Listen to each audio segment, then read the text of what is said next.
all sense of reality and enter another world. Remember, do not underestimate the power of PlayStation. Beyond? There you go. What's up, everybody? Welcome to Podcast Beyond, episode 184. I'm your host, Greg Miller, alongside He Only Does Everything, Colin Moriarty. Beyond. And the Raging Canadian, Charles Onyett. Hello. How are you, Charles? I'm doing all right. Charles, it's rare to have you on the Beyonds.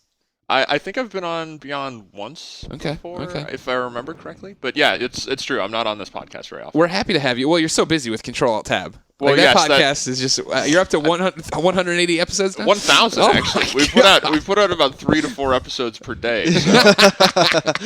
I can't get enough of that Nick Colin, so I'm glad. I like hearing his sultry tones. Charles, we brought you here for a very important reason. You're a busy man. You got all the PCs to manage, the Minecrafts. I hear you're mining out there. You're getting some fire bricks. You're having a great time over there. That's very accurate. You reviewed a little game called Portal 2. I did. Tell me all about it. Portal is, I mean, I think I assume at this point most people have played, or at least who are listening to this podcast have played Portal. It was part of the Orange Box, and was basically just a 2 to 3 hour game essentially. I think it took me about 3 hours actually, because I know a bunch of people when that game came out were complaining. It's like, oh, this game's only like an hour and a half long. I'm like, who's rolling through that in an hour? Yeah, right. Like the puzzles, I stared at them for so long. Like, yeah, they were tough puzzles. I mean, it was a short game, but like within that short game, like once you got beyond the initial very easy tutorial chambers, like it became pretty challenging. But I mean, it was short. It was more of like a prototype type thing. But it was so popular just because it was really funny. And GLaDOS, the robotic villain who sort of runs the Aperture Science Facility, which is the place where the whole game takes place, was like one of the best villains ever, I thought. Yeah, totally. Agreed. So yeah, Valve just, as they tend to do, decided to do a full-on sequel, and of course they're apparently never making another Half-Life game. It's taking so long. For good reason. They found franchises people connect with, Charles, okay. And they want to keep making those games. Left 4 Dead, Portal. I like Left 4 Dead as well, but I mean, I think it'd be nice to see Gordon Freeman come back. Are you going to eat your hat if at E3 they just announced Left 4 Dead 3? And then Left 4 Dead 3? Yeah. Well, oh god, no, I do not think. I think Left 4 Dead they're not going to touch that for a while. I think that's sort of on the. I mean, their next game is actually Dota 2, which is supposed to allegedly coming out at the end of this year. I mean, it's Valve; they delay everything. I don't think that's going to happen. But yeah, that's sort of their next announced project. After that, I think would be a realistic period for Half-Life 3, which I think it's going to be. I don't think Episode 3 is really going to happen at this point, just because it's been 3 years since Episode 2 ended on a cliffhanger. Yeah. And you've heard nothing. And we've heard absolutely nothing about the next episode. So it's like, they have to be building new technology. They have to be making, official Half-Life 3, and it'll just hook right into the end of Episode 2. Yeah, I think so too. I think it'll be 2012, 2013 at the latest, probably. I'm sure they're working on it. Yeah, no, and I bet, I mean, there's still, Portal 2 is still a Source game. That game is built on the Source engine, which, was used in Half-Life 2, so it's about time for an upgrade. But in the meantime, Portal 2, I mean, it's one of the best games Valve's ever made. I think it's set the stage for me. You were talking about Portal 1, a 2-hour game, 3-hour game. This is a full-fledged game, right? Like I'm getting my $60 worth. Yeah. So, well, I mean, I think so, because it's like to talk, dollars versus gameplay hours, which I know, it's very important to a lot of people because games are really expensive these days, and it's like nobody just wants to drop $60 on something that, they're not going to be able to play for very long. But yeah, I mean, the single-player campaign alone took me 6.5 hours roughly, and I got stuck in a few places. So if you know all the puzzle solutions and you just rocket through the entire game, you could probably beat it faster than that. Yeah. But you don't want to do that. But no, you don't want to do that. And there's a lot of story, and there's a lot of story that isn't like, it's not really forced upon you. It's the type of story where characters will just talk. Like GLaDOS will talk. There's a character named Wheatley who's introduced in this game who is amazing and voiced by Stephen Merchant. Ricky Gervais fame, yeah. Yeah. Awesome guy. And his contribution for the voice acting, it just makes, I mean, it doesn't make the game. The game's great, but it does so much to make it a better experience. Like he's so spot on with all of the inflections on all of the jokes he makes, and totally gets into character and makes it a much more enjoyable experience.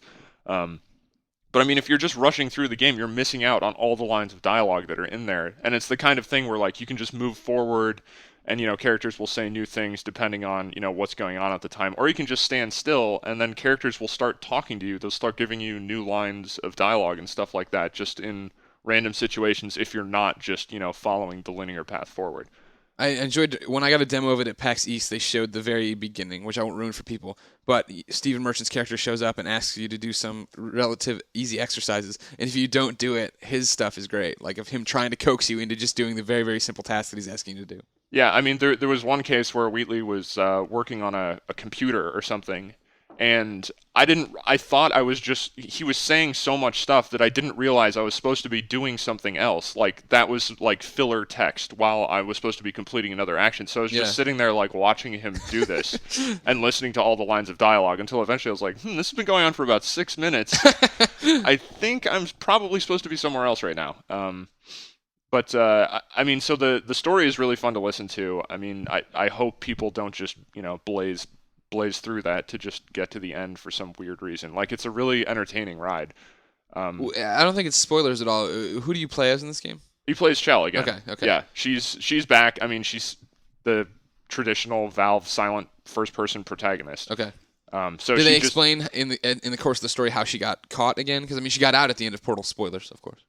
So there's a comic that sort of talks about that. Also, the PC version of the original Portal was updated with a little bit of an ending. Oh, cool. Where so at the end of Portal, like, I guess spoilers, whatever. You can see it if you play the game for 3 hours. It doesn't really take very long to see the ending. But Chell winds up on like a pavement, a blacktop, like outside of the facility, and then at the end of the game, you can just see her sort of being slowly dragged backwards, and it's supposed to be like a Aperture Science Party associate is bringing her back into the facility. So she got out temporarily, but then she's brought back into storage for further testing because GLaDOS really likes to test quite a bit. But so, I mean, what I like so much about the game is that it almost feels like a first-person shooter because it's a first-person perspective. You do have a gun. But of course it only shoots portals. Yeah. So it does not shoot bullets. So the goal is not to kill, but there's still like you have to be accurate. You have to, in a lot of like puzzle situations, like be quick. So you have to aim properly and be precise. But you also have to think throughout the entire game. You can't just like go through the motions and be like, oh, whatever, I came into a new area. I'll just do the same thing I did in the other area and I'll be fine and I'll get through and then I'll hear more story. It's you go into each area and you're like, all right, well, I have to explore. I have to think about how this entire space is, set up and figure out what I'm supposed to do to actually be able to get through. Like, should I explain like the mechanics of Portal or? I would think most people have it by now, right? You have a gun that shoots out 2 portals, different colors, and then you got to use them to jump to different areas, right? Solve puzzles where you're dropping things into one portal that'll shoot them out over there, and then they added a whole bunch of weird gels this time, didn't they? Yeah. So I'm scared about that, Charles. That sounds like it's gonna break my brain.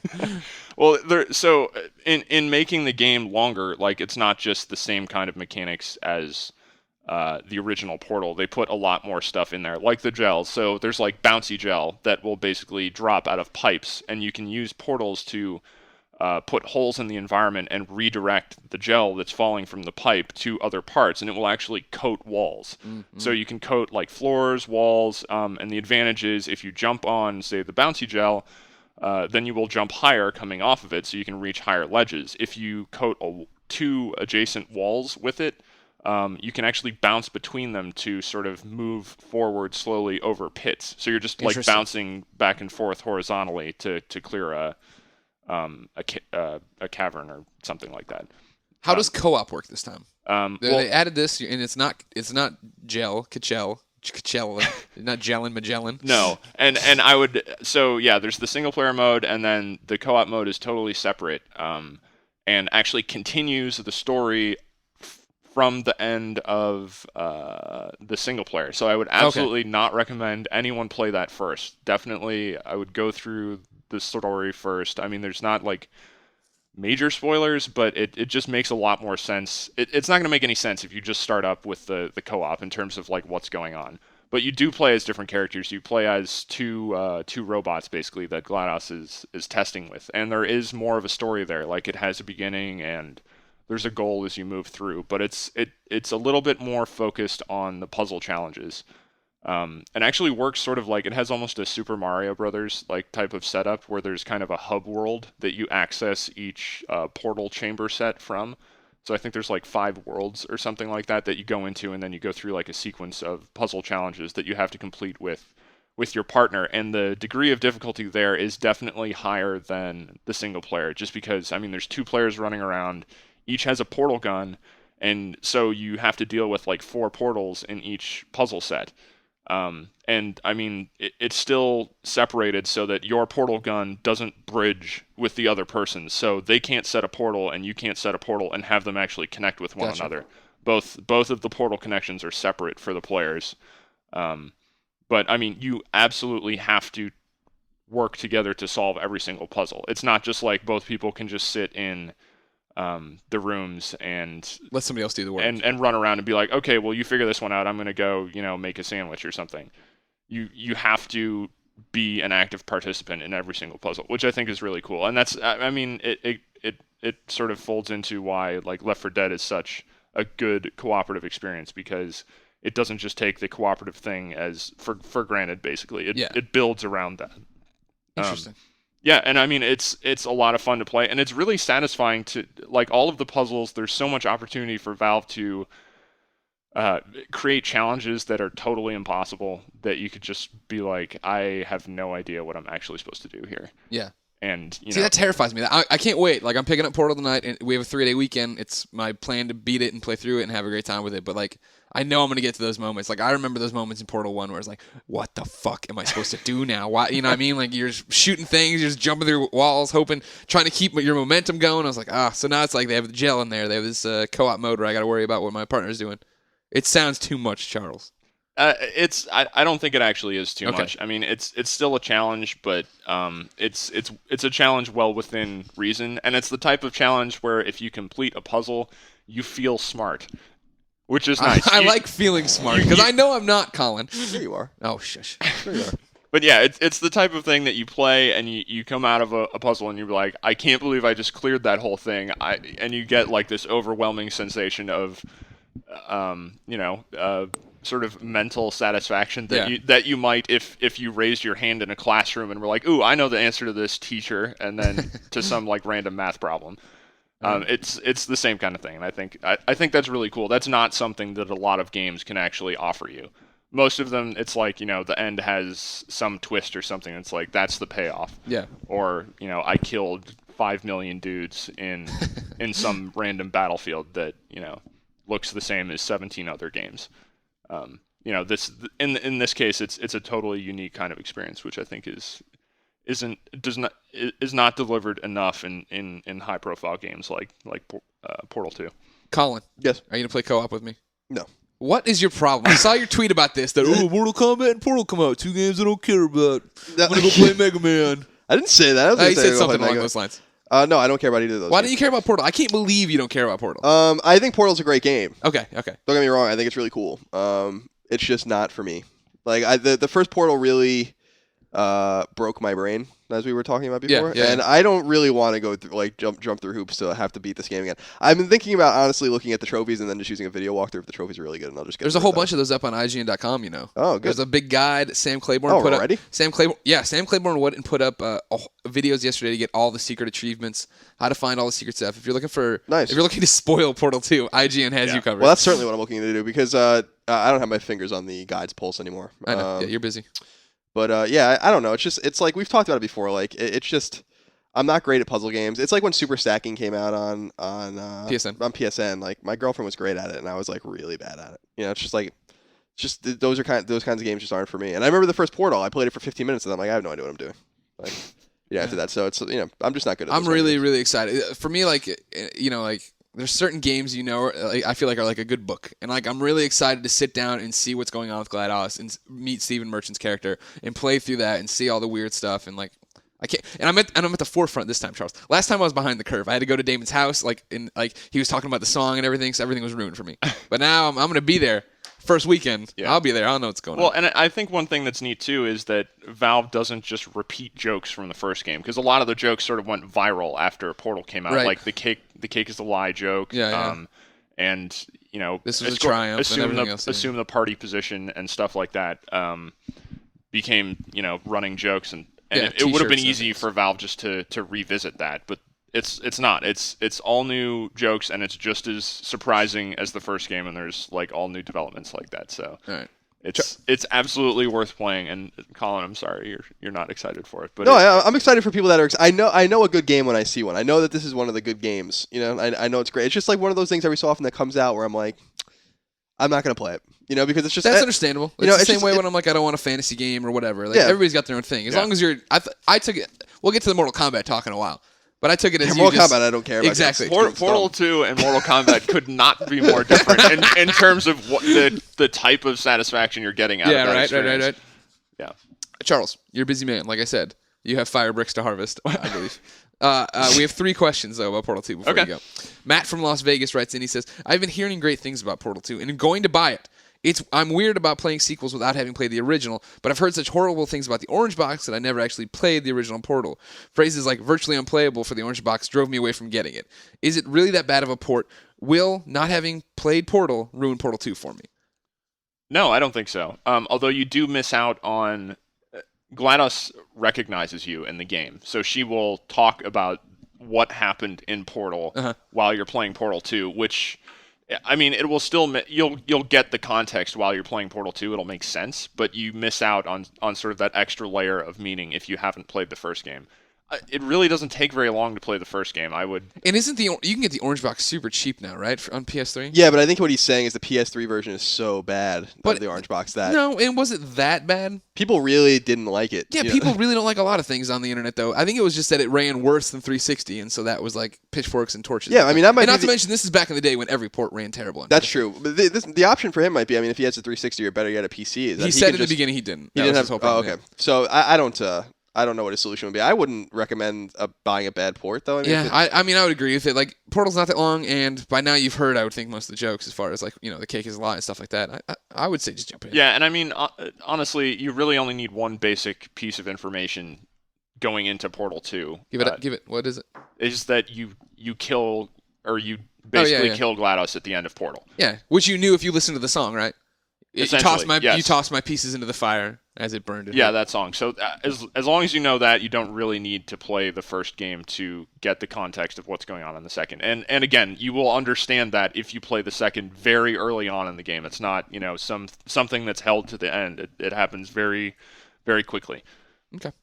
Brad writes in and says, is the free PC version of Portal 2 that comes with the PS3 version of Portal 2 a pre-order bonus, or can I buy it a week or two later and still get the PC version? Charles, explain what the hell's going on. You got Steam on the PS3 now. Well, so I don't actually know the answer to that specific question, but I mean, as far as I understand, if you buy the PS3 version of the game, you will get a PC code. That's what I understand to download on Steam. Yeah. Because and this isn't on 360, and I don't understand. Exclusive. I don't understand why Sony let Valve put Steam on PS3. It seems really invasive. And to get them to put games on PS3 is probably the deal. Yeah. Right. Yeah, and it's like so Steam, in case you don't know, is Valve's download service on PC. Which, it's exclusively for PC and Macs. You can't get it on 360, and up until now, you couldn't do it on PS3. Yeah, and so for Portal 2, Valve has sort of a pared down version of Steam in the game. So when you load it up, you can see Steam achievements. You have a Steam newsfeed. Can I see my Steam friends? And yeah, you can see your Steam friends list, which is in addition to your PlayStation friends. So those are like almost two separate lists within the game itself. And there's a little Steam interface when you go in there. So you do get Steam functionality, and Valve has done the Steam code thing to promote its digital platform. I mean, it is in a way, which is great, I think, for the users. I just think it's a weird move for Sony to actually allow access to that, because what if somewhere down the line Valve strong arm, and I mean. I'm not saying this will ever happen, but, what if they start allowing game downloads on PS3 somehow? Like, that would be so I would imagine they've talked about that, right? And you figure right now it's win-win for both of them, right? Because, as we've said many times on IGN, PC gaming is dead, Charles. Well, that's true. And it's never coming back. No, it's not. But you figure you're reaching out to an audience that maybe only has a PS3, never heard of Steam, right? Like, you have to explain Steam to people who don't understand it. And so you're reaching out to them, and then you're giving PS3 users another reason to buy it over 360. Like, isn't that the big thing? Like, right? How can... First off, as the Orange Box was a terrible port, as we've deemed on this show. So, and like Valve for a long time stayed away. We didn't get either Left 4 Dead, you know what I mean? Like, we didn't get any of that. Like, Gabe Newell talked a lot of shit about the PS3 for a long time. That's true. I remember those comments. So now it's kind of, I would think, a way of just being like, how can we come together and work this out and make it better? You know what I mean? I would hope. Yeah, I think it's a really cool feature. And I can understand why Microsoft didn't allow that on their console. Because they're monsters. Well, and Gabe Newell is ex Microsoft, and I'm sure there still aren't. The fact that Valve was able to completely destroy Microsoft in terms of the whole digital download area, like Games for Windows Live, or the marketplace that Microsoft has, is just getting annihilated by Steam, which is basically is the distribution source for PC titles, unless you count the Blizzard store, which has a lot of Direct to Drive. Or yes, Direct to Drive. Direct to Drive and IGN are owned by the same corporate monster. It's true, but I mean, I think Steam has the lion's share of the market. Obviously, yeah, totally.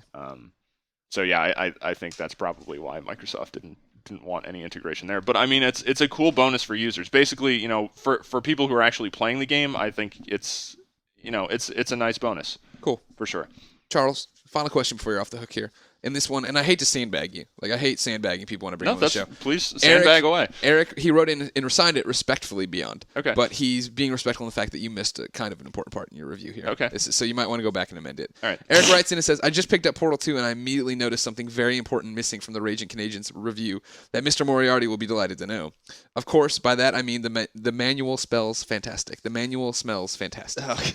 I am happy to know that. I got a few tweets about that, which I'm really glad to. Can you go back and amend your presentation score, Charles? I think we maybe missed something there. Maybe it could get. What'd you give the game overall? It got a 9.5 overall. I think you should probably bump it up to a 10 on PS3. Just because the manual is so good. Full disclosure, I did not sniff the manual. You can't trust this, you money hat. I did not sniff the manual before posting that review. You got a reduce, reuse, recycle money hat, and you didn't want to smell the paper manual. I see how it is. Yeah, I'm so in the recycle camp. I don't even know what that means. Yeah, it doesn't mean anything. Charles, thank you for joining us. I know you have other stuff to do. Okay, well, thank you for having me on. No problem. Thanks, make a constant noise for like 2 seconds while I figure out which mic you are so I can turn you down. So go like, Hold on. Louder than that. Be louder. There we go. There we go. And that's how Charles will be remembered forever on Podcast Beyond. Charles, it's been a pleasure. Thank you. Thanks, dude. Colin. Yeah. Then there were two. We didn't talk about this. Ryan Clements, the Raccoon City's finest. Ryan Clements not with us. He's also working. If you didn't know, ladies and gentlemen, it's Thursday, as the day we always record Beyond, the day we always post Beyond. Never going to miss it, probably. And we have a half day and the day off on Friday. So it's a 3-day weekend here because Friday tomorrow is good. Good Friday. Yeah. Or it's the day Jesus was buried. Okay, well, yeah, but that's, of course, not why, we are an inclusive company. That's not why we're giving people the day off, I've been told. It's just a coincidence. Oh, it's the spring holiday, I believe. It's just your day off to go celebrate whatever you want to celebrate. Okay, fair enough. So Clements is trying to get out a bunch of reviews for you fine folks. So he's not here to join us. Don't worry, he'll be back one day. But until then, we'll have to remember him with the Roper Report. Time for some news. Since it's just you and me, I think we should pass back the Roper Report. Okay. So I'll do one, you do one. Okay. Ooh, you want to pick them or you want to go down the line? Okay. Whatever you want. I'm glad to see you have a lot of input on how the show goes. Well, you just don't care. No, I mean, whatever. I don't have a preference. You're like a sick puppy who's just laying on the ground. You don't care what happens around you. Sick puppies don't care about what happens? I guess they're not really self-aware, are they? I don't know. Number one. And this is, of course, generated by Colin Moriarty. Yeah, there's nothing to... Heart and Soul of Beyond. Yeah. Okay. Oh, thanks. The PlayStation Network is currently going through a severe prolonged outage period. Sony is aware of the problem, Sony is aware of the problem, doesn't yet publicly know what is causing it, and doesn't know when it will be able to fix it. They suspect the problem will be alleviated, quote, in the next day or two. Ouch! Yeah, it sucks. Colin, Yeah. how does this impact your time off? Well, I mean, I won't be able to sync trophies. Plus, I wanted to download a couple games, so that kind of sucks. What do you want to download?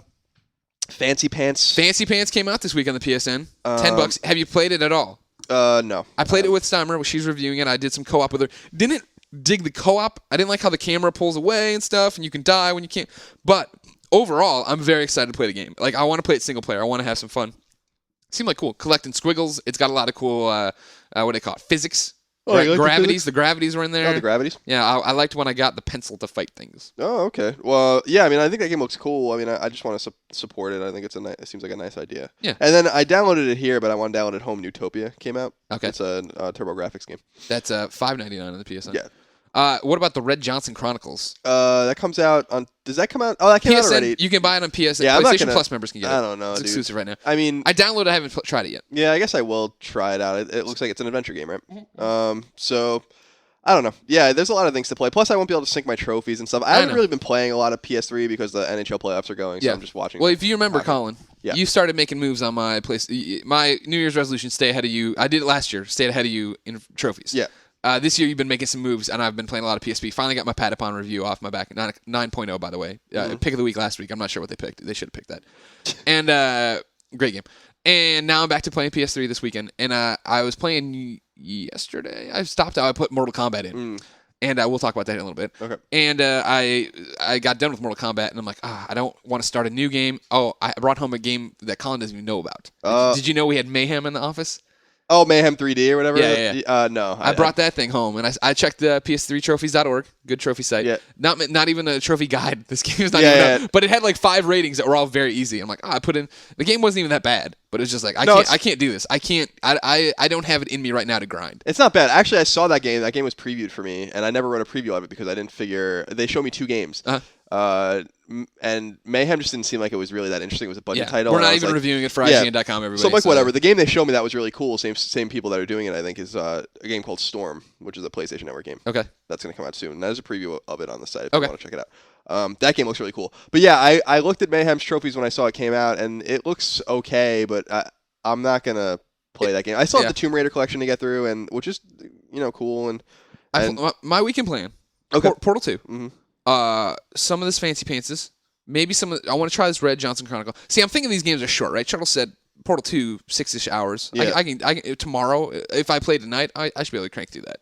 And then the little stuff for the downloads to try. Then I actually brought home Dragon Age 2. Okay. I had seen a few weeks ago the Game of Thrones trailer. I said, that kind of looks cool. Got me in the mood for a fantasy adventure. I don't like this medieval crap. I don't like medieval times. All this garbage. No, you're not. Then I watched Game of Thrones Episode 1. Got me in the mood. I'm like, I'm ready for some Dragon Age. I'll try this out. Cool. Yeah, I need to play Dragon Age for still, too. Dragon Age 2. Mm-hmm. For some reason, my mind keeps going back to Two Worlds 2. Like, I want to play it. Oh, yeah? Yeah, I don't know. Like, it was a decisive game. Divisive game. Divisive game, yeah. Decisive. It was decidedly a game, I heard somewhere. Someone like, I don't know. There's just for some reason I want to play that game, and I think I'm gonna bring Crysis 2 home this weekend and probably just crank through the single player campaign and then just kind of put it back. But I don't really know. Like, hockey's kind of taking a lot of my time right now. That's there's so many games on. Yeah. Well, you're not gonna have much time. You're gonna have plenty of time come what would have been the NFL season, so you're fine. Yeah, God, I don't know. They're mediating, so. Yeah, whatever. Talk to me on what's up next here on the Roper Report. Okay. As Colin predicted not too long ago on Podcast Beyond. Is it weird writing about yourself and then reading about yourself? Well, because I assumed that you would be reading. Yeah, well, The Last Guardian and Team Eco Collection have both been delayed. Originally, Team Eco Collection was to be made available this spring, while The Last Guardian was to launch this holiday season. No new dates have been given for either title, though you can expect that at least The Last Guardian has been pushed to 2012. Uedis had this to say about the game, who's the designer. Yeah. I sincerely apologize to all the customers who have been waiting for The Last Guardian for so long, but I beg you for your patience. I will also announce the new release timing at a later date. Did he say anything about girls not being allowed to play the game? No, I think he's changing. Yeah, he's changing the whole. That'd be great. Just on that one Clements article, he goes back and says. I still get talked to about that. And speaking of which, conversational podcast. While I'm thinking of it, big round of applause to every IGN/Podcast Beyond /GameScoop fan who came to the live. We're alive. Oh yeah, how did that? So how did that? It was awesome, and I didn't. First off, it's 200 people in this back room of Meltdown Comics. It was super, super hot, and there was I saw Beyond shirts in the crowd. I asked people how many people were there because of hearing about it on us. A lot of people raised their hand. I would say 50% of the room, and then afterwards, all the actors came up to me and were like, "We never realized because there's actors, right? They don't know everything. Right. They're like, we never realized how many of our fans are because of you," and they thanked me personally. So I thought that was huge. Cool. If you're not aware, zombiepodcast.com, we're alive. It's a zombie radio show pretty much that you download for free. Goes on like a zombie movie. And I've been on it and I host some stuff. And we did a live event and it was great. Cool. I'm glad that went well. I totally forgot to Good ask kids. you. Everybody asked where you were, Colin. Thanks for coming. Thanks for showing your support. I'm in San Francisco. What am I, freaking the Monopoly man? I'm able to just fly wherever I want. Oh, God, I wish you were the Monopoly man. All right, number 3. Jeez, This is a long one. Oh, but it's good stuff. Number 3, a plethora of details have been revealed about the multiplayer in Uncharted 3, Drake's Deception. First off, there will be split screen, and better yet, each gamer can sign into their own PSN accounts while playing split screen, which hopefully results in a myriad trophy earning for both players. I crippled that sentence early on, and then I tried to correct it as I went. That's all right. Additionally, a new 3-way team deathmatch mode has been announced. Gamers will be able to customize their characters in multiplayer, and boosters have made their return in Uncharted 2. Metal kickbacks have also been introduced. The multiplayer beta for Uncharted 3 will begin on June 28th for those who are PlayStation Plus subscribers or who got a voucher in their copy of Infamous 2. Everyone else gets it on July 5th. What'd you think of that? I'm really excited. Dude, played it. It's awesome. And this is what I told him too when we were when everybody at Naughty Dog was asking me about it. First off, it's weird that they all know about know me by name now. Like even like the big guys, Christoph, Evan. I expect them to know me. But then there's just testers and designers who are like, "Hey, Greg," I'm like, "Hey, what's up?" That's cool. Oh, and this was great. This must have just stuck in the craw of every other journalist there. They are giving their presentation, right, where they're like, all right, yeah, sit down, we'll tell you about, multiplayer, Uncharted 3 multiplayer. And they're like, let's start, we introduced it in Uncharted 2, and it won a bunch of awards. And they hit the clicker on their PowerPoint, and the IGN Best of E3 logo comes up. Like, at E3, we were announced as the best, PS3 multiplayer on, and we won some other awards, too. Hits the clicker, the IGN Best Game of the Year logo comes up. Like, we also won IGN's Game of the Year for PS3 multiplayer, and then we also won some other awards. Click next slide. Not one other outlet was promoted. It was like, oh my god, this is awesome. Great. That's but awesome. That aside, I was telling everybody there about how Uncharted 2 came out, played the co-op, really dug it, didn't get hooked on multiplayer, blah blah. But then you and I did Extra Life, and we played for 3 hours with our friends, and that's what made the difference. Yeah, right? It was a lot of fun. Squid Crumb Bum, we're all sitting there playing, having a blast playing together. And Long Dong Silver. Long Dong Silver, who sent? Oh man, remember when he sent in the photos of his girlfriend, and we were looking at those? I had to back out of the game just to go to cross media to get. And Ostertag during it showed full screen the photos, and then had the game playing in the corner. We have such great fans. God, I love you guys. Remember, if you want to be part of the show, beyond at IGN.com.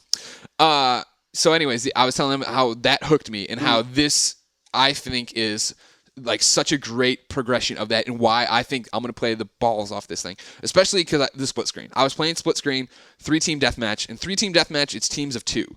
So it's perfect for split screen. Like you and me are going to, when they do the media review events, I want you in the capture bay with me. And then on top of that, I want you to come over when the game's out. And I think we should play that. We should do another live streaming thing where it's you and me playing with kids again. Yeah, that'd be cool. Because being able to call things out and say, "Oh my God, look over here, I'm swamped." That's what made the difference. Because otherwise, it's just running around. You're like, you've been killed, but I have no idea where you are or whatever. But yeah, it's a really nice idea. I was actually pleasantly surprised by that. So. The boosters level up. The kickbacks are really cool because you're earning medals in the game, for headshots and stuff like that. And when you earn a certain amount of them, you get these one-time mega use powers where you can transport out when you're in danger, and you can mod your weapons, mod your characters. You do the whole clan thing. There's this new Uncharted TV thing, which I think is brilliant, where it's showing the best kills and whatever Naughty Dog wants to put up there. And it's you're waiting in the lobby, and so if you're already set and you're doing it, you can full screen that and watch that and hear what's going on. It's cool. That's awesome. Really cool. Yeah. I'm excited about that game. I'm really excited about the single player portion of the game. Totally, obviously, yeah.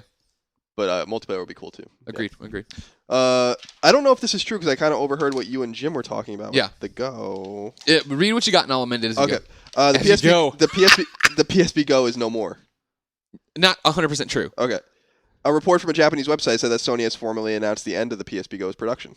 In Japan, the PSP is no longer being produced. The thread or the story or the email Jim Riley's working on right now would probably be old news by the time this gets up, is that the PSP Go is still being produced for North America. Okay. But it's no longer being produced for Japan. Okay. Produced for Japan. So that's it. Yeah, I was going to say any PSP Go units sold from here on out will be ones that have already been produced, but I guess that's not true. We'll find out one way or the other, though. Yeah, I mean, it was interesting when, it went up and there was, obviously the trolls in the comments and yada, yada, yada. Like, it makes sense to me, right? Like, the NGP's right around the corner. Who cares? You know what I mean? Like, and like, not to mention, with all due respect to everything still coming out on the PSP, what the fuck is still coming out on the PSP? Yeah, I know. Cydia's out, Patapon's out, and now it's like, and Final Fantasy's out. And so now it's just like, okay, Valkyria, I don't even think has a North American release date yet. Like Valkyria 3. I wonder if they'll just push it to NGP and just have it available as a download or something. I don't know. It's already out in Japan, right? Oh, is it? Yeah. Well, they put the Japanese demo out. I'm not sure if it's out, but whatever. I think it'll be. I think all PSPs should stop being produced pretty soon because you want to get people on the NGP train. Yeah, I agree. Number 5, MotorStorm Apocalypse has a release date. Look for it in North America on May 3rd. Also, look for the IGN review. Just posted today. Yeah, I saw that. 8.0 from Martin Robinson over in the UK. Cool, great. I've played it. I want to play more of it, so that's a pretty good example of it. Yeah, just another game that doesn't speak to me. It's kind of funny because you're not a big racer fan. Like, no, that not makes at all. sense. It's funny because like even Little Big Planet, like I have a copy of Little Big Planet 2. I have a copy of it, but I haven't played it yet. Yeah. It's like a lot of the early games, SOCOM and stuff. Like a lot of these early Sony games, like first half of the year or so, like I don't care about it. It really all starts with Infamous. They're very well. See, that's the same thing. There's a lot of what you're talking to, and I think this is one of the interesting things about PS3 gamers in general, right? Is I think the reason people like are, I don't know how to say this, not insult Xbox people, so I should just say it probably. Yeah. But I think that like PlayStation's been around and it's got these roots and it's known for putting out interesting games, right? That are like different from just another bro shooter. And I think when that happens, you get fragmentation of the audience, right? So there are people who are like, I think Little Big Planet is the greatest thing of all time. And other people are like, no, SOCOM, team-based, no, Infamous. Like, you get all these little audiences, right? These little niches, whatever you want to call them. Niche is good. Niche is what it's pronounced on the when you do the dictionary it's thing. It's definitely niche. I hate when people say niche. It's I know. Like the worst. I just like to go back and forth or whatever. I like to, the whim of the day. But anyways, I think that's what happens as far as like why Sony. Maybe not every game, not every major franchise sells 3 million units, but like Uncharted is like that game that appeals to everybody, right? Everybody loves a great movie. Everybody likes this. Infamous, it's like, well, I was talking to people last night. I was so angry because they were like, oh, I didn't play Infamous yet. It looked too much like Prototype, and I didn't like Prototype. I'm like, oh my God! No, man, what's wrong with you? Alex Mercer, you have ruined our life. I know. First of all, Prototype is not a good game. Yep. And Infamous is a great game. So I know. It's like really, it's one of the best games on the system. Everyone has to play Infamous. Yeah. I'm not even in. See, this is the interesting thing about Infamous because we've been talking about it a lot. Now we have the beta. And yeah. Look for so much Infamous coverage next week. Heads up, everybody. Definitely. And it's like on IGN.com. Go to IGN. It's like when I was interested in Infamous, it was the open world aspect and the exploration aspect that spoke to me. I don't care about superheroes and supervillains in comic books. Like I don't care about that shit. It's like. Some people do. I know you're really into it. That was what spoke to you about Infamous. Yeah. But like, what I'm saying is like Infamous can appeal to a lot of different kinds of people. If you like third-person action, if you like sandbox games and exploration and collecting shit and stuff like that. Infamous really is just a really sound game, and that's coming from someone that doesn't care about the comic book aspect of it. Yeah.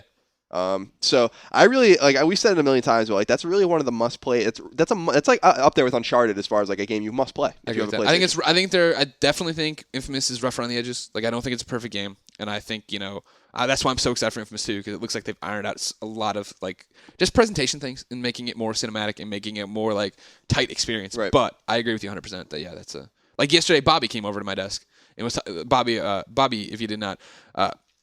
Bobby Amos is the heart and soul of IGN video. You would not see a video on IGN if it wasn't for him, because when he's gone, all hell breaks loose. Nobody knows. But that means Bobby just is anchored at a desk all day working. You don't ever see him. Came to my desk yesterday to talk about some video that came in and we didn't have any. It was a prototype video for some stuff that didn't have in it.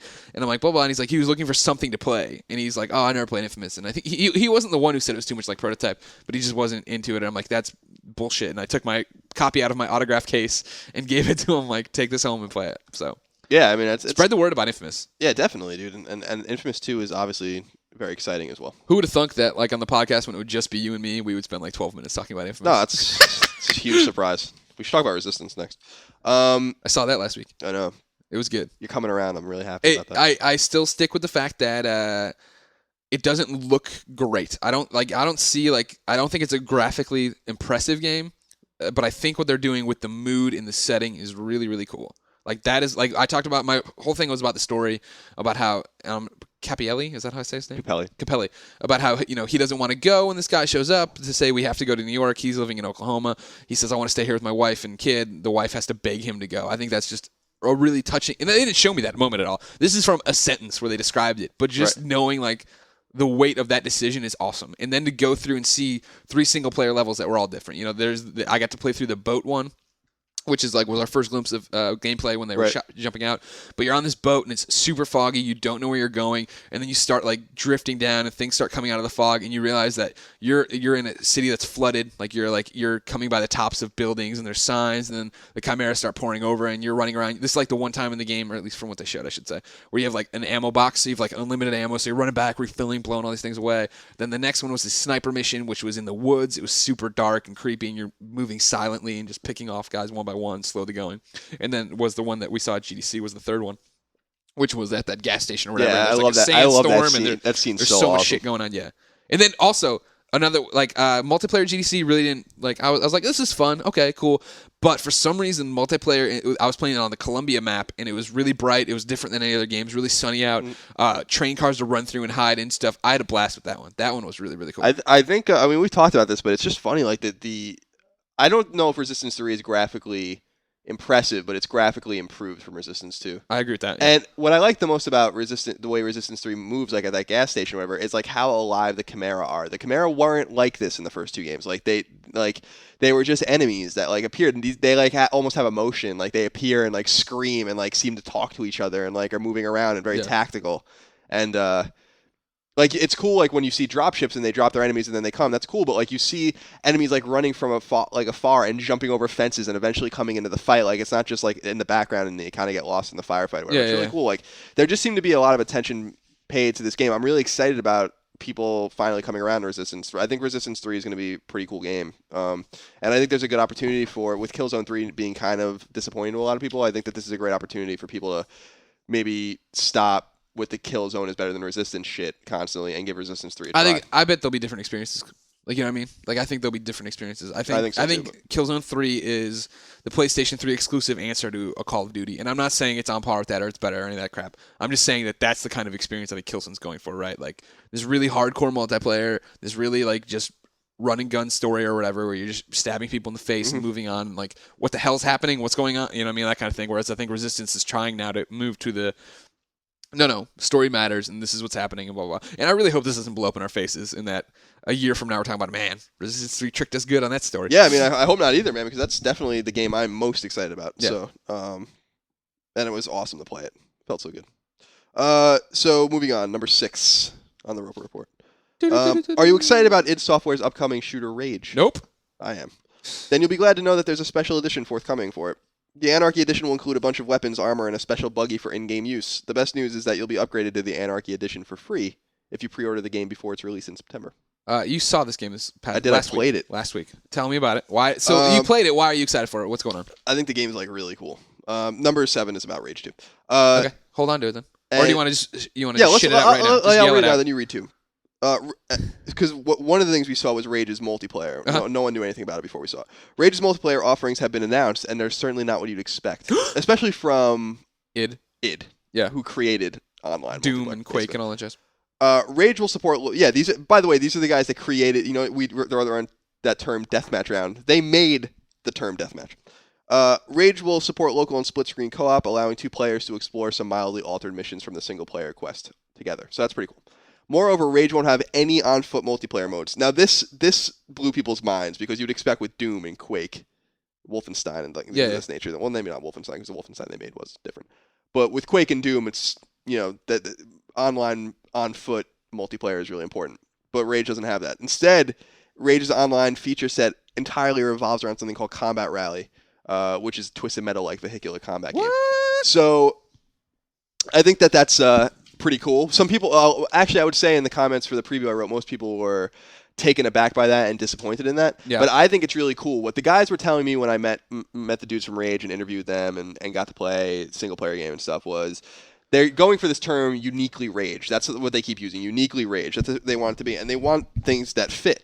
And what they were basically saying was that Rage's single player campaign, I guess unlike the other games they've made, is so huge that there's really no reason to even have multiplayer because like the game is gigantic. And what they were saying was instead of just forcing something that doesn't fit and doing something really contrived like deathmatch, they were like, I bet people wouldn't expect if we just did vehicular combat based on the certain vehicle missions in the single player campaign. Yeah.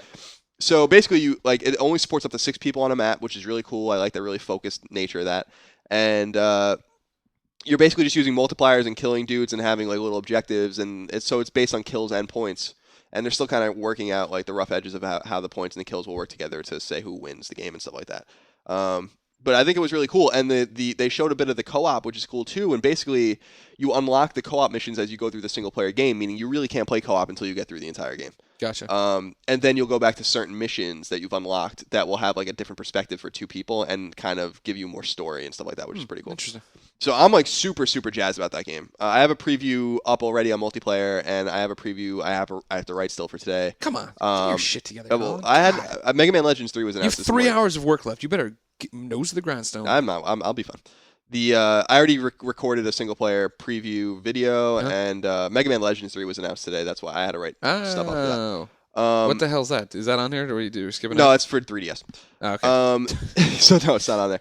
But I have a single player preview going up today, and it's basically more about how when I played an hour of Rage single player, I think the people, like the minders that were there, like watching us play and making sure we knew what we were doing, thought it was a little crazy because I'd like walk up to walls and just look at the textures.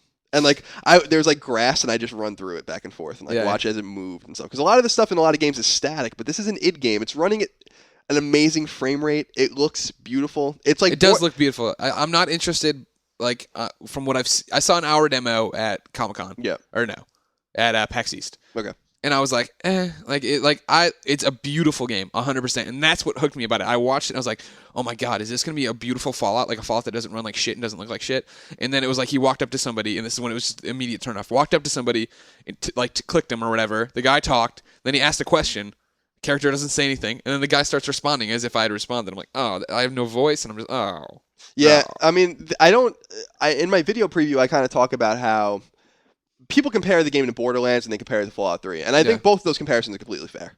But it seems that like the elements of Borderlands, like the shooting elements, are finer. And the role-playing and aesthetic atmosphere of Fallout 3 is much better. So it seems like it takes the elements that we love of those games and actually combines them and makes it a better game. Like I think Rage has the potential to be a really, really, really great game. Okay. But I think it's also going to, I think it's going to apply most to the people that like the niche of games that like Borderlands, like an action RPG, a shooter RPG. Well, it's pretty much the perfect party game. It is pretty much the perfect party game. Borderlands wasn't for everybody, like not even like remotely was that game for everybody. Yeah. But I think that if you like Borderlands, you're going to really like Rage. And I think if you like post-apocalyptic stuff, then you're going to like Rage. And I think if you like id games, and you should, then you're going to like Rage because those guys are all about technical fidelity. You know what I mean? Like that's what's important to them. The game runs really well. The game was running at 60 frames when we saw it a year ago. Yeah. It's like it's insane. Like how so I'm super excited about it. I'm even more excited about it. I'm even more excited about Skyrim, but does Skyrim look good? God. That game looks so fun, dude. Okay.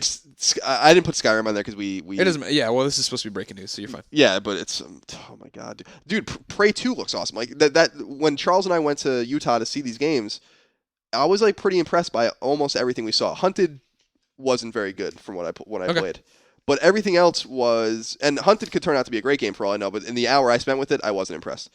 But Brink, really cool if you're into like persistent online shooters. Yeah, not for me, but like it was fun. Okay. Prey 2 we didn't get to play, but we saw an hour demo and that game looks really really good. We didn't get to play Skyrim, but again we saw it for an hour and had an hour Q&A session with Todd Howard. Are they gonna hit that release date? Yeah, they kept saying 11/11/11. Interesting. So that game looks frigging awesome. Like so I'm super jazzed about Skyrim and Rage. In other words. Okay, good. Yeah. Colin. Yes. This is a meaty show. Yeah. We're having some good discussions. I'm enjoying myself. However, I want to steamroll through these 4 things. Okay, they're probably not. They're quick ones. Okay. Child of Eden, the upcoming PlayStation Move game from Ubisoft, has that been confirmed as a PlayStation Move game? I thought it would be. Yeah. I think we all think it will be. I don't know. Oh, okay. I just assumed because it's ladies you use and gentlemen, your hands. Exactly. It's a Kinect game, right? And you use your hands. And I think every time we ask them, they're kind of dodgy about it. Hopefully a PlayStation Move game. Okay, Someone's welcome to check IGN.com and see if we're wrong. I made an assumption. Has been delayed for the PS3, while the Xbox 360 version will launch on Kinect on June 14th. PS3 gamers will have to wait until September to get in on the action. Number 9.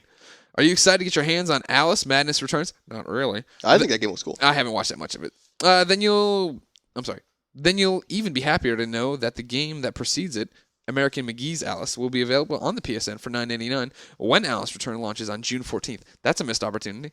Why not put it out a week or two early? Yeah, I don't want to play them both at the same time. I think. They didn't say a specific date, but you'll see why I assume the games are coming out at the same time. Even better news is that if you purchase Madness Returns, you'll get a voucher for the download for the original for free. So that's why it's kind of like Dead Space Extraction. Gotcha. All right, that's silly. I want to play it ahead of time. Number 10, an expansion pack for Two Worlds 2 has been announced. It will be called Pirates of the Flying Fortress and will release this September. There will be new single-player content as well as new multiplayer maps. No firm date or pricing has been revealed. Two Worlds 2, of course, is a decisive game. It is decisively a game. It's decidedly a game. And number 11, final one of the Roper Report. Wondering when EA is going to get back to making games based on the MLB license? Not anytime soon, apparently. 2K's deal with the MLB expires in 2012, and EA is waiting to see if the two sides renew their license before EA jumps back in. Yeah, I think that's pretty interesting because that... EA doesn't want to compete, it seems like, in sports games anymore. It's like... They locked down NFL, so there's not even any competition with them, which is kind of sucks. That's bad. That's bad for everyone. Yeah, and it's not that the games are bad. It's just that competition breeds new ideas. When they were competing with 2K for Madden, they had to step up Madden's game. They had to do this. They had to do exactly. That. And I think everyone thought 2K5, which was the $20 game, was better than Madden that year. Totally. And I think that's why EA got nervous and bought the license. It's just confusing to me because they obviously compete with 2K on NHL games, and I think everyone would agree that they make the better NHL game, at least based on like a Metacritic score. And with EA makes it better. Yeah. And with basketball, it's like they made NBA Elite and they didn't even release it. Just trashed it. Yeah, just said, garbage can. It was already done. It was already pressed and everything, like because people have the game. Yeah. So like that's like the most fascinating part about it. It's like Thrill Kill on PlayStation, where it's like this game actually exists and some people actually have it. But like they don't. It seems like not only do they not want competition, they don't want to compete. It's like you gotta compete for to see like which game's better. There's nothing wrong with that. Yeah. And it's the same thing with like I think everyone agrees that the show is probably the best baseball game, but you can only play that on PlayStation. And 2K's sports game, baseball game, is probably not nearly as good as the show. Yeah. So there's a way to get in at least on Xbox, even if the license isn't exclusive and stuff like that. So I'm a little confused by that. They're trying to make business decisions, which is cool, but it's a little disappointing. Have you been following the the Madden 12 cover thing? No. Well, the voting for it? Yeah, the fans voted to try to figure out who is going to be the person on the cover, and it's now down to some dude from the Browns. I don't know. Do you know his name? Oh, is it the tight end? Even if you picked it, I wouldn't be able to. He was great this year. I'm trying to think he didn't have an amazing year, though, right? I read Hillary's piece on it, and I thought it was really interesting. Yeah, I can't remember his name. I think some guy from the Browns who had like 14 touchdowns in one season or whatever. Sure, that's amazing. I know. I'm not saying it's not amazing, but it's great. Then Michael Vick. Interesting. Yeah. So now Hillary's piece was that EA screwed itself by doing this because now it's either do we put somebody nobody knows on the game cover or do we put somebody who people know and most people haven't forgiven even though he served his time kind of thing. Yeah. Or do we just scrap the whole idea? Yeah. I mean, I don't know. I mean, I like the. What the hell is that guy's name? You're supposed to be Mr. NFL. It just like came to my mind and then left. No, I can see him and everything. Yeah, I mean, I personally, I'm glad when I saw that everyone was voting for. The funniest thing was the Seahawks didn't have anyone like worth voting for, and so the vote for the Seahawks team was like the 12th man or whatever. Yeah. Like the crowd, and I was like, that's so bad. That'd be awesome if they won. So bad. That'd be awesome if they won. It should obviously. I think Sanchez probably was the one for the Jets, and obviously that should have been the right choice. Oh yeah. Yeah. All right, Rope Report's dead. It only took us 53 minutes to get the right. Colin. Yes. If I wanted to buy games, but I did not know where the games were, where could I go to find out what the games are? You go to the official IGN list of upcoming PlayStation software on all three platforms by the IGN editors. Thank you. That was good. That was nice. Nothing for PS2. Really? No, nothing. Can you believe it? PSP, Final Fantasy IV, the complete collection comes out. What'd you give that one? I gave it a 9. It's very, very good. And then a slew of games. This is a pretty good week. Portal 2, which you gave it 9.5. Mortal Kombat, Clements gave it an 8.0. SOCOM 4, 7.0. Prince of Persia HD Collection. All those games are available on PSN already, but now they're bundled on a disc. Anthony's playing them right now, I think. Michael Jackson, The Experience. Clemens is playing that right now, and I'm pretty sure he doesn't like it. So. Yeah, I wouldn't. Well, don't hold your breath in that one. Yeah, definitely not. And then Rio, which is a... her name is Rio, and she dances on the sand. Oh, yeah. The little Duran Duran. Why not? I think this is based on the children's movie. So Platinum Trophy? Yeah, exactly. Colin and I are frothing at the mouth to see about this game. That was the best when Nicole previewed it. We're like, how are the trophies? Or maybe it was Rango. How are the trophies? Yeah, Rango. Well, I got a Platinum in Rango. I know. And that's it. All right. Over on the PlayStation blog, you want some digital content, they got it. For the PSN, PS3 stuff, they got the Arcana Heart 3, Fancy Pants Adventures, Newtopia, Puzzle Agent, and Sonic the Hedgehog 2. If you want a PSP download, you can get Final Fantasy, number 4, the complete collection. Puzzle Guzzle, just a great name. You got some minis, too. Farm Frenzy, Mad Blocker Alpha, Snake Warriors Training. That's the best name ever. That's not a bad name. We had an interesting guy write in. Remember, if you want to be part of the show, you have to write into beyond.ign.com. You get it right here, right on the air, because you're a friend. You're a friend of the show. Friend of the show, Jesse Sessler wrote in. A few days ago, I was looking through the list of minis, and to my dismay, I actually found a few good ones. I noticed that the hit iPhone game, Xenonia, an awesome old-school style action RPG, was an overpriced mini. So I picked it up. I really feel the minis have been overshadowed by the plethora of bad ones. I'm sorry, the good... He left that out. But the good minis have been overshadowed by the bad ones. What do you think Sony can do to reinvigorate minis and get more people on board with them, Colin? You got to lower the price. Totally. That's all there is to it. Lower the price, promote them, don't put up shit. Don't put up bad... they should be able to reject stuff, right? They're treating it... I have no idea what goes on behind the scenes on how hard it is to be a developer. I know it's expensive to get the dev kit and get the license to make games for Sony, but you got to break down that wall, right? That's why iPhone works. That's why the App Store works. Anybody can do it. It's $100 investment to get the tools or whatever, to get the program you need to do it, right? Then you get in there and it's open up for anybody to make games so that people make awesome games like Angry Birds, like Cut the Rope, and then you also get the 100 fart simulators or whatever. What up, Roper? And and then the cream can rise to the top. Whereas right now there's so many hoops to jump through that you're just putting out mediocre minis that yes, good games do get lost in there. Yeah, I think the solution is kind of somewhere in the middle, because with the App Store, I think there's way too many games, way too many games. There needs to be people at Apple that are literally playing these games and doing some a pretty rigorous testing to make sure these games should even be released. I understand everyone wants money and stuff, but my theory is that you can make even more money if you cut 2/3 of the App Store out, because then people will be able to actually find what they're looking for. Yeah, right. It is hard as hell to find stuff on the App Store. And it's a cautionary tale from history, and it's really not dramatic to say our industry collapsed in 1983 because there was way too many shitty games. Yeah. And Nintendo is the one with the NES that had a very rigorous standard of saying you can only have these games if they're good. And obviously there were bad games on NES, but the general thing was these games must be playable and they must be interesting and this and that and the other thing. And I don't think that. So I think that the solution is somewhere in the middle. Sony has to get pricing down. They need to go after App Store type games quickly. Yeah. Exactly. The fact that we got Plants vs Zombies so late, or the fact that even with Castle Crashers, which obviously is an App Store game, but how the hell did they let Behemoth take so long in that port? I would have been knocking their door down and been throwing them money if it meant that we get that game sooner or whatever. Yeah. There needs to be more hands-on approach to it. And there are great games, and it's funny that the best mini, in my opinion, I haven't played many of them, but the best mini I've played is one of the cheapest, and that's Space Shooter for $2. Yeah, that's really good. Age of Zombies is awesome too, though. Yeah, Age of Zombies is cool, and there's a few other ones. It's and these tend to be cheaper games. Monsters Probably Stole My Princess. Yeah, Monsters Probably. Yeah, and it's so when you have a $6 mini and it's it's bullshit that just turns people off from the whole experience. Jesse Sessler and Beyond Nation. Here's what I'll tell you. Usually, if somebody's proud of a game, they'll get it in front of you and try to do it. Mad Blocker Alpha. Those devs have been contacting me for a long time about their game, trying to get us to play it. We have codes now that it's been given to us. Now that it's out on the PSN store in America, I have not had the chance to play it, so I can't speak to and you won't have a chance to download it anytime soon. I forgot about that part. Anyways, I haven't played it, but the fact that they're so proud of the game that they've been contacting me and reaching out. And remember, you're welcome to do that beyond.ign.com or gmail@ign.com for the developers listening who want to get their games out and make sure that they get talked about and played about. Can't speak to if I'm going to start calling it NBA is good, but Mad Blocker Alpha might be good if people are proud of it. Let's finish this up. Okay. PlayStation Plus got a dose of content. Hamster Ball is now it's got an exclusive discount.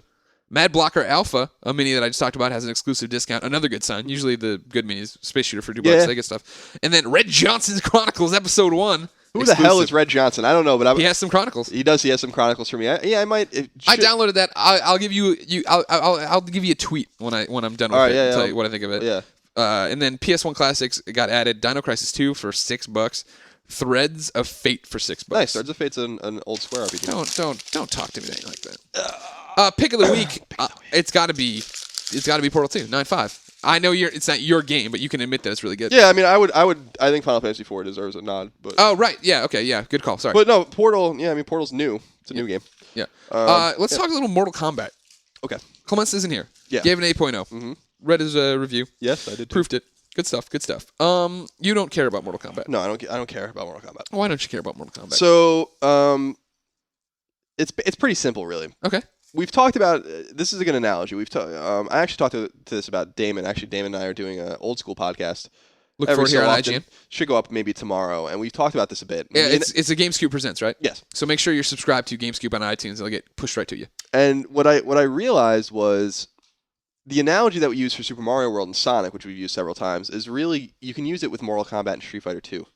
And now you're pulling Street Fighter into it. Well, here's the thing: is that when Mortal Kombat came out, it wasn't a technically fine arcade fighter. Of course not. Yeah. It wasn't at all. It was stiff, and games like Street Fighter 2 put it to shame as far in a gameplay sense. Everyone really cared about Mortal Kombat because it was violent. Yeah, you could rip people's faces off. It had a gimmick. But the gameplay never got any better from 1 to 2 to 3. They just added new characters and stuff. The game still felt really stiff. Every iteration of Street Fighter 2, Turbo, and all those that came out were better games.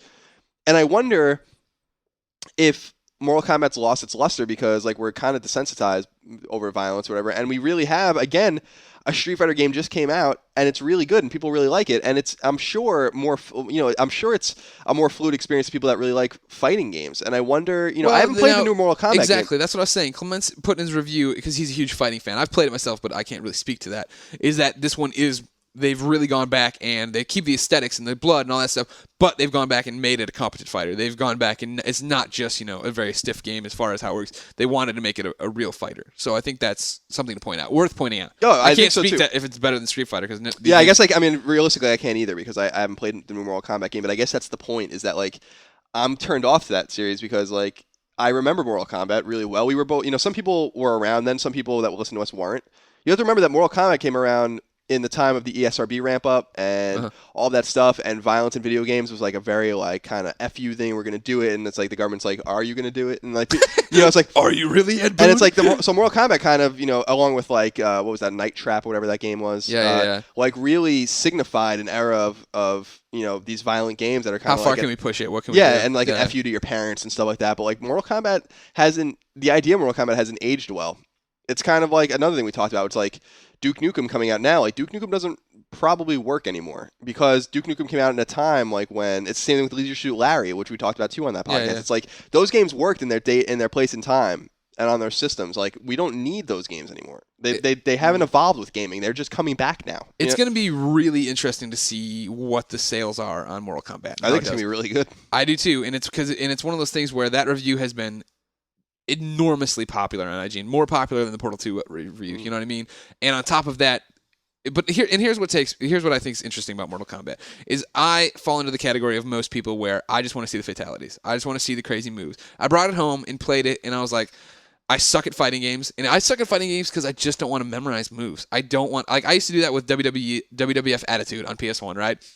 Where I had to remember super long, complicated chains to do a stunner. And it's that is so not fun to me or relaxing or how I want to play games. So I played a little bit of story and I played a little bit of this and then I was I'm done with this. I'll go watch the videos. And if you look at the video traffic on IGN, every one of those Mortal Kombat Kratos fatalities or Kano fatalities are huge. They're huge hits. Everybody's watching those videos, and it makes me wonder how many people are just interested to see the deaths and don't care about. I wonder if that's what it is too, because that was kind of the allure of playing Mortal Kombat or Mortal Kombat 2 in the arcade was standing around and watching the one guy who knew everything. Exactly. Totally. The dude that knew reptiles moves or whatever, and how to make him rip someo's spine out or whatever the hell it was. It's whatever the hell he did. I don't know. It's just to me Mortal Kombat is dated, and I don't know that I'd really be interested in playing it. Even if it's, for all I know, Mortal Kombat can be an awesome game, and Clements gave it a great score. Yeah. And I trust him. Yeah. No, he knows fighting games. That's the whole thing, right? He does.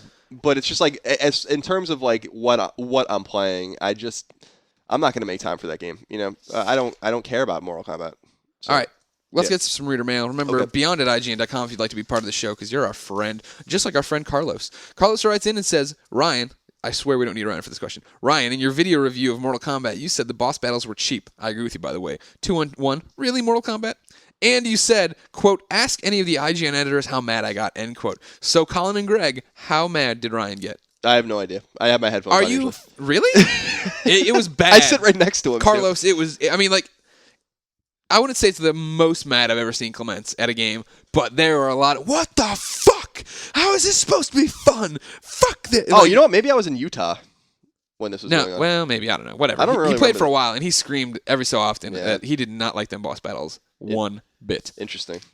So there you go. Colin, Jackson Lee writes in, says, so over the last years, I've heard you mention Mega Man 8 twice. In both times, you simply said it sucks. I was a proud owner of a Sega Saturn since long.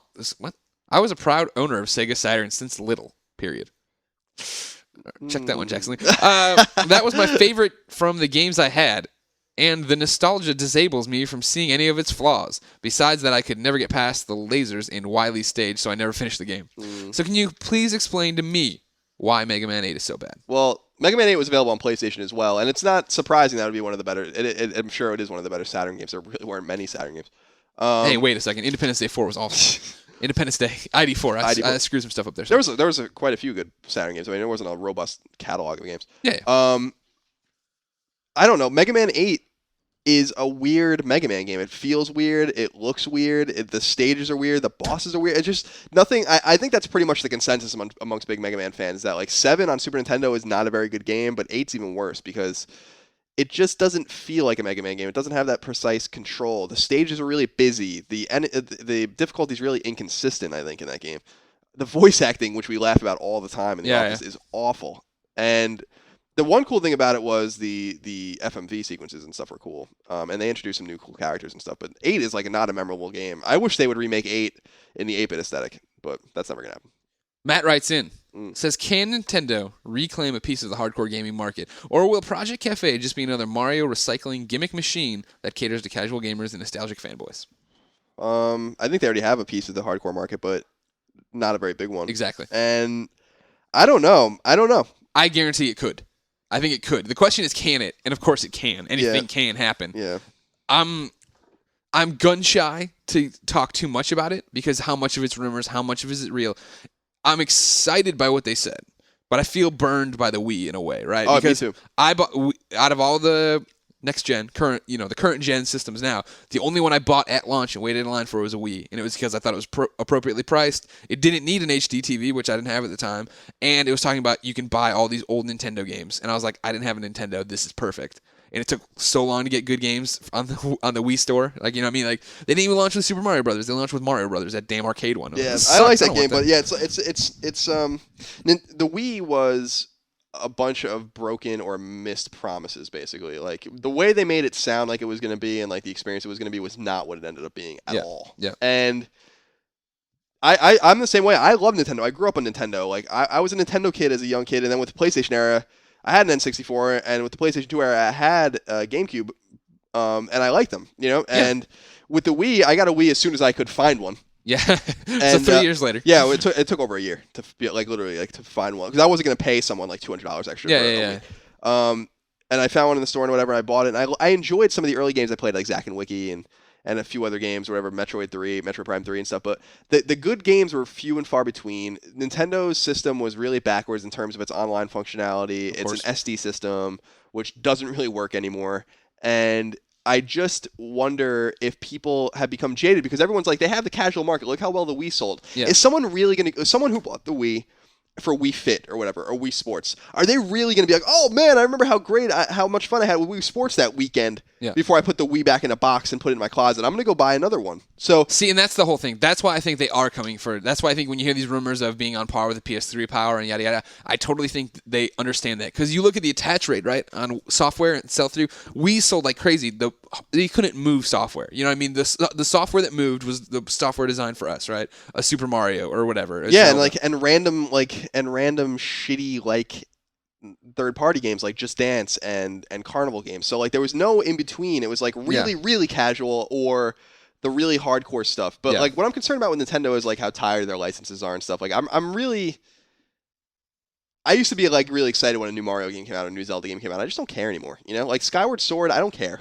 Like I just don't care. Skyward Sword. I mean, we've only seen so little of it. It didn't work. It was it didn't work at all. And you know, I really didn't like Twilight Princess either. I thought the game was really bad. Agreed. I think Ocarina of Time, one of my favorite games of all time. Same with Majora's Mask. And it was like by the time I got to the new Wii one, it was like, really, this is the same story except I'm a wolf now. Yeah, it's like fuck this. It's just strange because like everyone hated on Wind Waker because of its graphics. Wind Waker was another amazing game. Yeah, Wind Waker was awesome and geez, like Twilight Princess was so bad it made Wind Waker look like really one of the great games. I didn't think it was bad. I just thought it was just another. It was the exact same freaking thing. Yeah, it was very contrived and like exactly. it was just very slow and tired. And that's the word I use with Nintendo now. It's just tired. Yeah, I need something new. The last new worthwhile series they've made is Pikmin. Pikmin came out 10 years ago. You know, Pikmin was cool though. It was. Yeah. But you gotta all right, I'm a fan of sequels. Obviously I love Mega Man games. I'm excited about Infamous 2. I'm excited about Resistance 3. Yeah. But that's not all they do. You know, like we need new ideas. You know, like I made a joke on GameScoop last week. I was saying like I used to be the Nintendo nerd that would be like, where's Balloon Fight on the Wii or something like that. It's like that's like a bad mentality to have. Like what you should really be asking is not where these old tired dead licenses are, like Ice Climber, but where like the new stuff is and where the new ideas are. Yeah. The one thing I will say is that I did predict, and a lot of people told me I was dead wrong, that I did predict Nintendo would have a super powerful system coming out, as opposed because everyone's like they'll make something casual and stupid and no one will care about how powerful it is. And I'm like, no, they're going to make something really powerful. So I do feel good about that because I'm excited. I want to see what happens, but I don't want to get on board with anything until I've seen it and heard a real concrete plan for how it works. It's going to be E3? I don't know. Yeah, E3, I imagine. Yeah. They'll be the first out the gate. All right, 2 final questions, Colin. Okay. I just watched the interview that Greg conducted with the studio director for Ratchet & Clank All for One and was struck by how blunt and straightforward Greg was with his criticism of the game. That got me wondering, when directly pointing out what you view to be a game's flaws in reviews or interviews, how do the developers tend to take it? As constructive feedback? As an attack on their beloved electronic baby? Brent wrote this one in. Sorry. Okay. Hey, Brent. Thank you for watching that video. Yeah, if anybody noticed that, I mean, here at IGN... months ago now, right? We kind of moved away from doing straight previews of I did this, I did that, this happened, blah blah blah. Because it's boring. We think that's gonna kill the industry, kill sites and publications, right? Just being boring and doing stuff like that. And so we want everything's an editorial. I went to LA last week, saw a bunch of games. That's why I wasn't on any shows. And one of the games I saw was Ratchet & Clank All for One, and I had seen it before, and I've never been impressed with it. I always think it's not going in a direction that really makes sense for a Ratchet game. Watched it. Same impression. So at the end of it, like I knew that I was going to write the next day. I knew the next day I was going to post an article that basically said Ratchet & Clank All for One isn't coming together or isn't my cup of tea or blah blah blah blah. And so I had a video interview scheduled with them. Studio director came over with Sony. I said, "Hey guys, what's up?" And I explained, the new preview structure and said, "I'm going to write tomorrow that I don't like your game." And I'm not doing it to be a dick, just because I have to be honest with people who read IGN.com. So I want to talk to you about that like a podcast right here, because it doesn't make sense for me to do a video interview with you where I say, "All right, tell me about Ratchet & Clank. Oh man, that's great. You can see, because then that's going to be embedded in an article where I'm shitting on it. So It doesn't make any sense." And they were like, "Okay, cool. Thanks for presenting it." And like, we set up the camera and we were talking beforehand about what I was going to say and like where my things were. And he was bouncing back with, "Well, this is why we did that." I'm like, "Great. No, this is perfect. Save this." And so we had a really good discussion. I thought that was, for me, refreshing to have on there. Most developers that you talk to about what you don't like about their game are in that boat of, "Okay, cool. Yeah, okay, thank you. This is why we did that." Blah, blah. They want to explain it. As long as you're not being an internet troll on the thing of, "Man, fuck your game. This is so stupid. You're a jackass." They're fine. They understand it and they get it. Same with reviews. It's very as many games that I've given bad scores to and stuff like that. Now, marketing and PR might reach out to Pear or our marketing PR people, and I don't ever hear about that. So there you go. But as far as direct interaction, I can kind of number my digits, like my one hand, as far as times I've had a developer say, "Hey, we don't think you gave this a fair shake" or whatever. And usually it's not that they're upset about the score. It's usually that they're upset about something I said in the review, like a specific line where I was like, "Oh, and this didn't work, and I don't understand why they did that." They just want to say, "No, it did work. You didn't get it. This is why we saw it working," and like stuff like that. It's rare that it's like, "Really, a 6.5? This is at least a 7." Like they, developers know what they're doing. They know what games they're producing. Yeah, in my brief experience too, I've had pretty positive interactions with developers about the reviews and, Yeah. and talking very candidly about their games. And I think that's some of the most fascinating stuff that I've actually done in the industry is having these really candid conversations about products that people have worked on Yeah. and like what went right, what went wrong and stuff. They know. Totally. They're not stupid. Yeah. All right, final question. To my brothers and sisters beyond. What does it feel like to post an article on IGN? This might seem to be a ridiculous question, but I'm honestly curious. Do you ever briefly hesitate moments before publishing something to millions of people around the world to think about what people are going to think about what people are going to think and say about what you've written? What goes through your mind during that pause, if anything? Do you feel excited, nervous, anxious? An anonymous mofo is how I wanted to sign it. Yeah, I mean, before I hit publish to live, I always I'm like, here it goes. Like, I make sure I put my stuff through a lot of scrutiny, like personal scrutiny, other than just make sure that everything's worded right. And, the internet's a pretty unforgiving place, so you don't want to make any mistakes and errors and stuff like that. So I always think about that when I publish something, like, well, there it goes. Yeah. So off into the tubes of the internet now. What I hesitate every time. Every time I click it because the way it works is that once you click final, even if you don't click publish, it's going to start showing up in the blog roll. So usually what happens is right before I click final, I'll do another preview. I open a preview of it, scan through it, and then publish it. And then I usually refresh the comments for the next 15 to 20 minutes because that's when somebody will pop up and be like, this link isn't working. You misspelled this, you idiot, blah, blah, blah. Like the little things like that. Yeah, it's in the beginning of the thread when people are most constructive in their comments of, hey, good review, this is wrong, I don't agree with it, and I can answer them because I'd love it to be easier to do that, to have a conversation with you. But once you get to page 2 and 3 of comments, then it becomes there's some kid who showed up to say Xbox is better, and then it's an argument about that, and then somebody's brought up the fact that I didn't like Naughty Bear. It's like it just spirals out of control. But those first 20 minutes are like when people are actually commenting and talking, and there's not spam yet. And that's funny you say that because I do something similar, I guess, without even thinking about it. I just refresh and read the early comments because I want to make sure I'm putting up the best thing, but I am an idiot. I am a human who screws a lot of stuff up, so I want to make sure you're human, and that's what people do. Yeah. All right. This has been Podcast Beyond episode 184, and it's been a doozy. We had a nice meaty episode. We got some Charles in here. Mm-hmm. Some He Only Does Everything, Colin Moriarty. If you want to follow us and talk to us and do all sorts of stuff, remember beyond@ign.com for all your email inquiries, questions about the show, the what have you. You can follow us on Twitter at IGN. You can follow me on Twitter at GameOverGreggy. Colin is No Taxation. Even though Ryan isn't here, he's Pwam Cider. Charles on Yet. Is C on Yet. C on Yet. CONYETT. Go ahead and tweet at him. Tell him that he should be Mr. Slime.